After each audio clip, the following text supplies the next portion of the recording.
कि ये तो मैंने माना दीदी सुंदरता भरपूर है, और ये तो महिमा राम की जमे हमारा क्या कसूर है।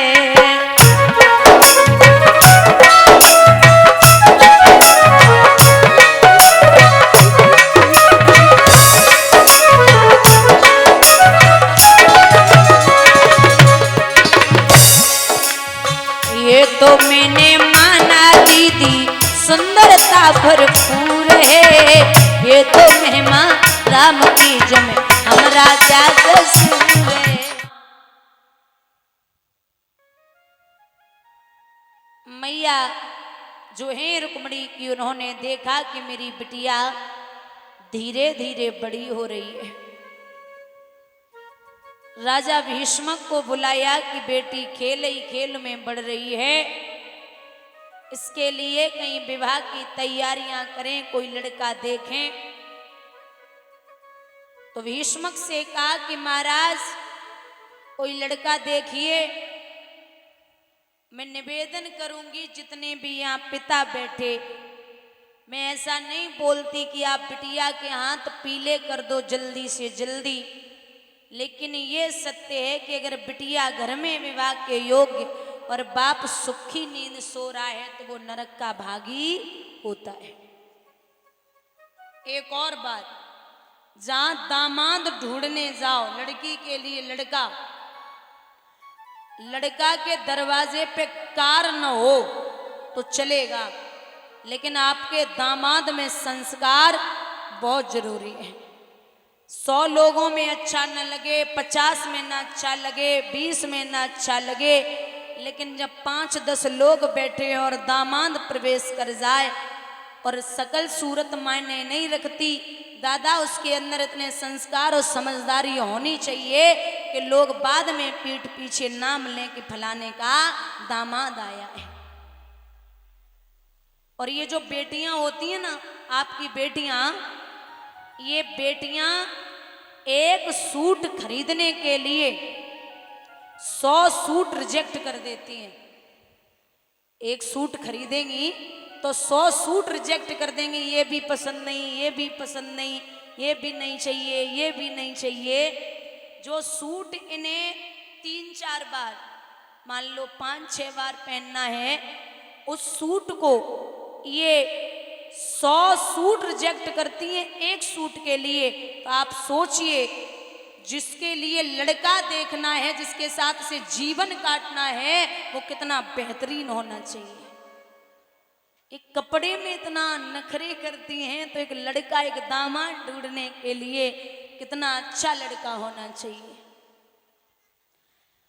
और एक कऊ बुजुर्ग ने कही है बड़ी प्यारी बात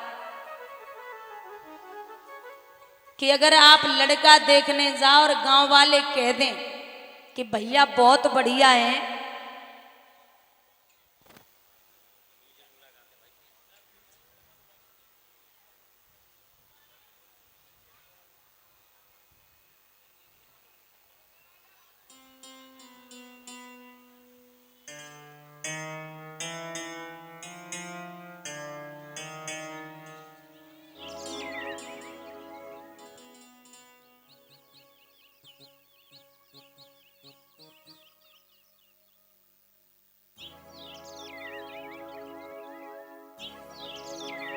अगर आप लड़का देखने जा रहे हो, गांव वाले कह दें कि भैया बहुत बढ़िया हैं, खाते पीते हैं, बहुत बढ़िया हैं, खाते पीते हैं, तो समझ लेना परिवार बढ़िया है। और वही गांव वाले कह दें भैया बहुत बढ़िया हैं, पीते खाते हैं, बात एक ही है। खाते पीते तो समझ लेना परिवार बढ़िया है, और पीते खाते तो समझ लेना पीने वाले मिल गए। बोलिए गोविंद भगवान की। यहां स्वयं अपने बड़े बेटे के समय सम्मुख पहुंचे और जवाब दिया रुकुम से कि आपका ध्यान शायद नहीं है, आपकी बहन शादी के योग्य हो रही है, कोई लड़का देखिए। रुकुम ने जवाब दिया, हमारी नजर में एक लड़का है। कौन है? हमारा मित्र है, चंदेरी का रहने वाला है, शिशुपाल। वैसे भी शिशु माने बच्चा और पाल माने पालन करने वाला। शिशुपाल जो है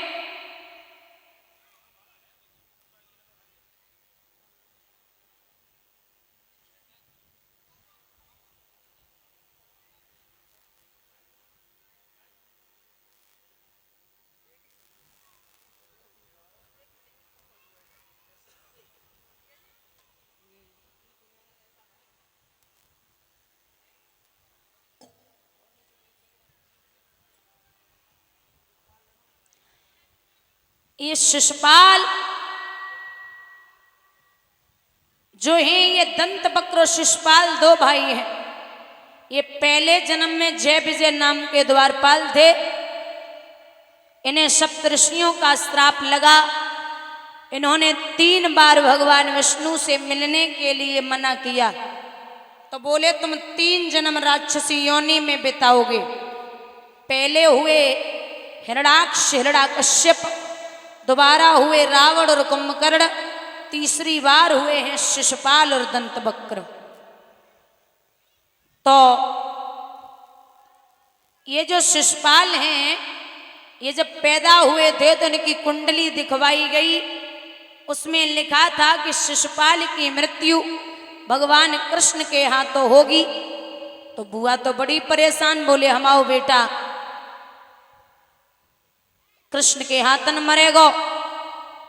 तो मुस्कुराए कि भगवान ने जवाब दियो, बुआ आप चिंता ना करो, अगर ये शिशुपाल रोज हमें 100 गालियां भी देगा तब भी मैं इस पे हाथ नहीं उठाऊंगा। जिस दिन ये 100 के पार हुआ उस दिन मैं इसको खुद नहीं छोड़ सकता। यहां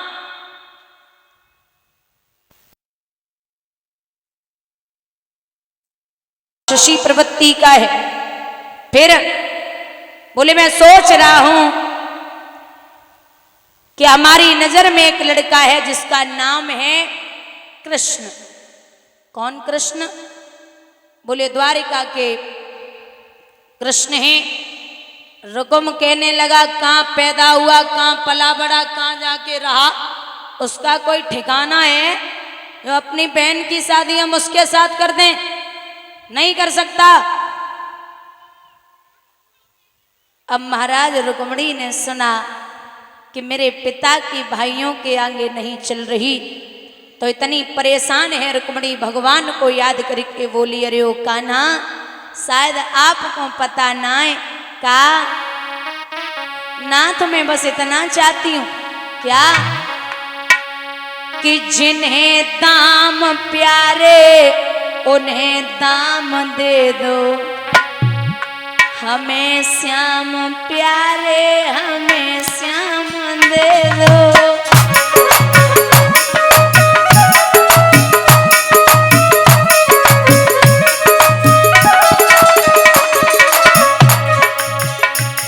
जिन्हें दाम प्यारे उन्हें दाम दे दो, हमें श्याम प्यारे हमें श्याम दे दो।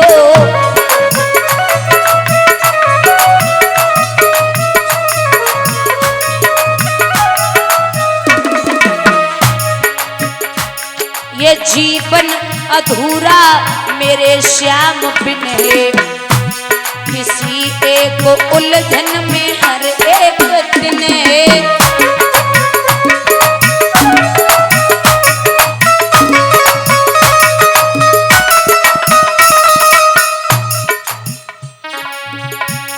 उन्हें कोई जाकर ये पैगाम,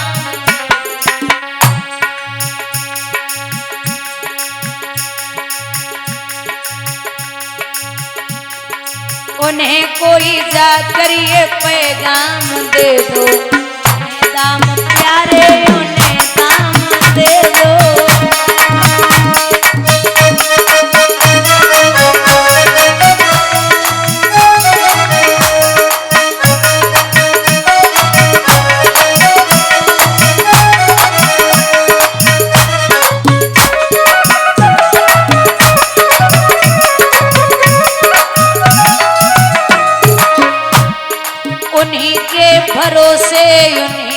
सहारा, जिन्हें हमने हर सुख और दुख में पुकारा।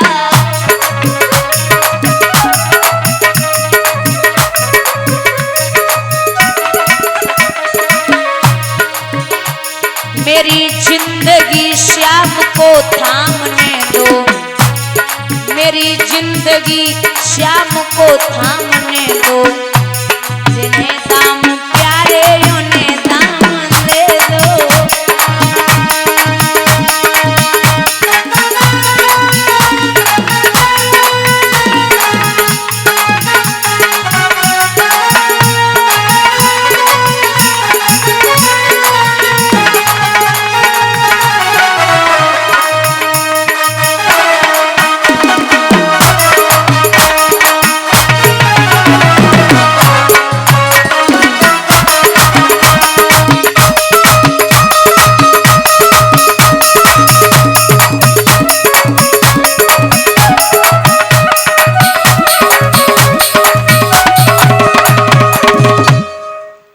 यहाँ रुक्मणी रो रही, आवाज लगा रही, कान्हा आ जाइए।